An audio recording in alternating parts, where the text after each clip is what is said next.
Represión selectiva y treguas criminales. En Venezuela, el caos no es descontrol, es cálculo. Impunidad, poder y dinero. Cúcuta y Ocaña, epicentro de riqueza artificial. Élites al desnudo.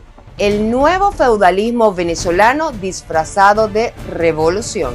Les contamos. Muy buenos días, amigos de Impacto Venezuela. Bienvenidos a nuestra emisión matutina de noticias. Feliz, productivo y bendecido inicio de semana para todos. ¿Listos para empezar el día bien informados? Hoy es lunes 23 de junio del año 2025. Soy Mildred Manrique. Comenzamos. El caos en Venezuela no significa descontrol, es cálculo. Así lo refieren diversos analistas quienes sostienen que bajo el mando de Nicolás Maduro, el chavismo ha perfeccionado una estrategia de gobernabilidad informal basada en la violencia dosificada, en la represión o activación de grupos criminales, colectivos armados e incluso de los mismos cuerpos de seguridad del Estado, según la utilidad política que representen en el momento. Sin embargo, hechos silenciados desde cárceles como Tocorón o pactos implícitos con megabandas que controlan territorios completos dejan ver que el chavismo regula el crimen como si fuera un recurso del Estado. Veamos a continuación el reporte especial que nos trae Génesis Pérez. A casi un año de las controvertidas elecciones presidenciales y con una oposición debilitada, sanciones internacionales aún vigentes y una economía que apenas respira, el gobierno de Nicolás Maduro ha perfeccionado un modelo de gobernabilidad que no se basa en el Estado de Derecho, sino en la administración estratégica del desorden. Megabandas, colectivos armados, cuerpos policiales paralelos y planes carcelarios no son enemigos, son engranajes útiles de un sistema que regula el caos con fines políticos. Lo que sucede es que en Venezuela solicitar hoy día estándares de derechos humanos altos es un imposible, porque allí no impera precisamente un Estado de Derecho, sino la razón de Estado y más que de Estado la supervivencia de quienes detentan el régimen. Pero el régimen se ve en la necesidad de demostrar que tiene capacidad de controlar quienes se quieren salir de cintura. Mientras millones de venezolanos se enfrentan a una inflación imparable, apagones diarios y servicios colapsados, el chavismo mantiene intacto su control territorial mediante pactos silenciosos y represión selectiva. Zonas populares como la Cota 905 o Petare, que en algún momento fueron intervenidas con espectaculares operativos policiales, han vuelto a quedar en manos de estructuras armadas que operan con libertad a cambio de lealtad. En el interior del país, en estados fronterizos como Apure o Táchira, el gobierno ha alternado treguas con grupos criminales y despliegues militares, dependiendo de si necesita controlar el contrabando, silenciar una protesta o castigar a una disidencia local. Si en el pasado se vio la obligación de hacer pactos incluso con bandas criminales para bajar los niveles de violencia y para controlar ciertos territorios a efectos de desplazar esfuerzos legítimos del régimen hacia la persecución de opositores o hacia la conservación del poder, ahora que está recuperando un control social, pues tiene que actuar en contra de estos grupos. Pero además, porque tiene el riesgo de que en un futuro muy próximo no sean las bandas criminales las que lo desafíen, sino colectivos ideologizados, pero que también tienen capacidad de fuego muy importante. En paralelo, líderes de Lampa han sido liberados estratégicamente desde cárceles como Tocorón, justo cuando comienzan a surgir llamados al boicot o a la abstención desde sectores radicales. El mensaje es claro: el control del territorio no lo tiene la ley, lo tiene el cálculo del poder. No se trata de un Estado débil, sino de un Estado que selecciona cuándo aplicar la fuerza y cuándo delegarla al crimen. Esta violencia administrada, invisible para muchos, cotidiana para millones, mantiene a raya tanto a rivales internos políticos como a enemigos externos. En estos tiempos, el chavismo no necesita convencer, necesita dominar. Y lo hace no solo con votos ni con propagandas, sino con miedo organizado y silencio comprado. En Impacto Venezuela nos interesa conocer sus opiniones, por eso de lunes a viernes publicamos en todas nuestras plataformas digitales la pregunta del día. Y la de hoy es la siguiente. Considerando la descripción de John Mario Vega sobre el modelo de gobernabilidad en Venezuela que no se basa en el Estado de Derecho, sino en la administración del desorden, donde el caos es una estrategia de control, ¿cómo crees que afecta esta gobernabilidad en la esperanza de un futuro mejor? Argumenta tu respuesta, los comentarios están a tu disposición, te leemos en la emisión estelar. Mientras Venezuela sobrevive a una economía dolarizada de facto, dos ciudades fronterizas de Colombia como Cúcuta y Ocaña se han convertido en puertas de entrada de dólares en efectivo provenientes de actividades ilícitas como la corrupción y el contrabando, entre otras. Un circuito que no solo enriquece a las redes criminales, sino que erosiona la economía formal de ambos países. Halim Naim nos cuenta más. Cúcuta y Villa del Rosario, antiguamente señaladas por su comercio de frontera y cercanía con Venezuela, hoy se visten de opulencia inexplicable. Urbanizaciones cerradas con casas de hasta $900,000, restaurantes gourmet en zonas populares y pagos en fajos de billetes que no pasan por bancos. Mientras cientos de venezolanos duermen en la calle y huyen del hambre, otros lavan fortunas a plena luz del día sin que ninguna autoridad los moleste. Desde luego que se involucran mucho las economías ilegales, bien, todo lo que es el narcotráfico, todo lo que es la trata de personas con fines de explotación sexual, todo lo que es el contrabando, que es lo que toma fuerza en estos momentos, y estos dineros pues los insertan en las economías que son técnicamente legales, restaurantes, supermercados, cosas que todos los días permiten la venta de insumos diaria y que permiten lavar el dinero de una forma más rápida, ¿bien? No es casualidad que en medio de una economía desangrada por el contrabando y la corrupción florezcan los lujos más desmedidos. Camionetas blindadas, relojes de miles de dólares y joyas que no caben en los estantes de las vitrinas conviven con sectores donde el agua no llega y la violencia cobra víctimas diarias. El dinero sucio no solo compra propiedades, también compra silencio, impunidad y poder. Tomado muchísima fuerza, bien, en lo que son temas de extorsión, en todo lo que es materia de sexting, han logrado posicionarse con esta modalidad de delitos y pues desde luego en el pago de sus empleados, en la nómina de sus empleados, pues generan esa economía informal y logran lavar el dinero, y estos empleados pues al comprar insumos, bienes y servicios dentro de esa comunidad pues mantienen una economía medianamente estable en la que logran lavar el dinero. Ocaña, la ciudad que por décadas vivió al margen del desarrollo, hoy vive una burbuja de riqueza artificial. Casas de 3 pisos en zonas rurales, construcciones valuadas en miles de millones y un mercado inmobiliario que se infla con plata que huele a químicos y a cocaína. La pregunta no es cuánto vale una propiedad, sino cuánto hay que lavar. Detrás de cada ladrillo hay una historia de crimen y de cada torre nueva una red de sangre y corrupción que atraviesa la frontera. Para Impacto Venezuela, Halim Naim. ¿Realmente Venezuela entró en una fase final? Para el exdiputado y miembro del equipo de María Corina Machado, Omar González Moreno, el gobierno de Nicolás Maduro se estaría desplomando, y una de las tantas evidencias de esto sería la Operación Guacamaya, una maniobra que aseguró sigue su curso pero bajo confidencialidad.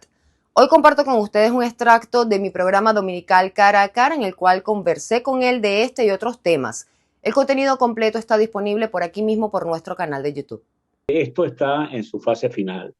El régimen de la dictadura de Nicolás Maduro se está desplomando ante los ojos, así como se desplomó el muro de Berlín cuando nadie se lo esperaba. En este caso sí se lo esperan, pero estamos viendo cómo se está desplomando ante los ojos del mundo.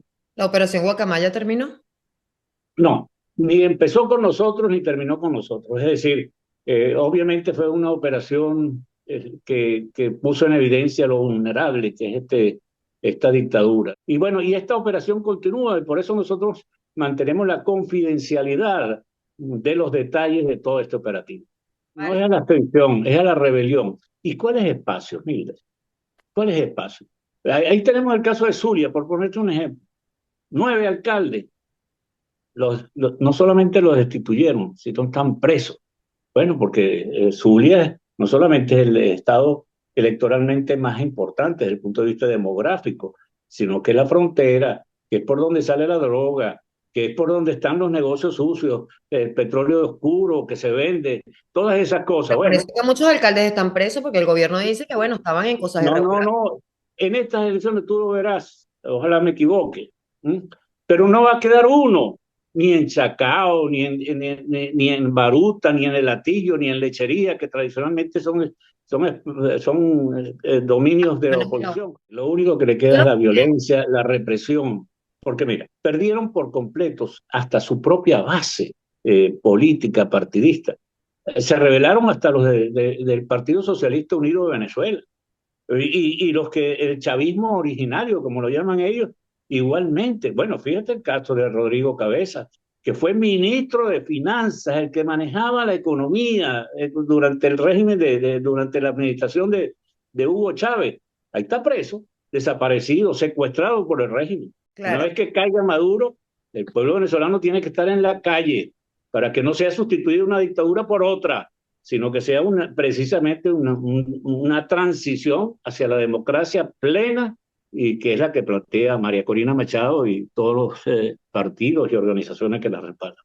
Esto se está derrumbando y ya las guacamayas están volando cerca de Miraflores, ya las guacamayas están volando cerca del Fuerte Tiuna. A pesar de su discurso libertador y antiimperialista, el chavismo ha tejido una estructura de poder que reproduce dinámicas del propio feudalismo. Concentración territorial del poder, lealtades personales premiadas y una ciudadanía condicionada.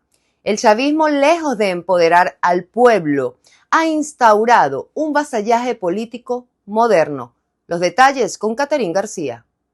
A lo largo de más de 2 décadas, el chavismo ha construido un relato basado en la liberación de los pueblos oprimidos y la lucha contra el colonialismo. Bajo este prisma se presenta como un movimiento emancipador que rompió las cadenas del imperialismo para dar voz al pueblo. Sin embargo, esta narrativa contrasta con prácticas que reproducen estructuras de dominación propias de sistemas arcaicos como el feudalismo. Concentración de poder, redes clientelares y una economía de dependencia sustentada en subsidios estatales. El discurso antiimperialista del chavismo es un discurso de la boca para afuera.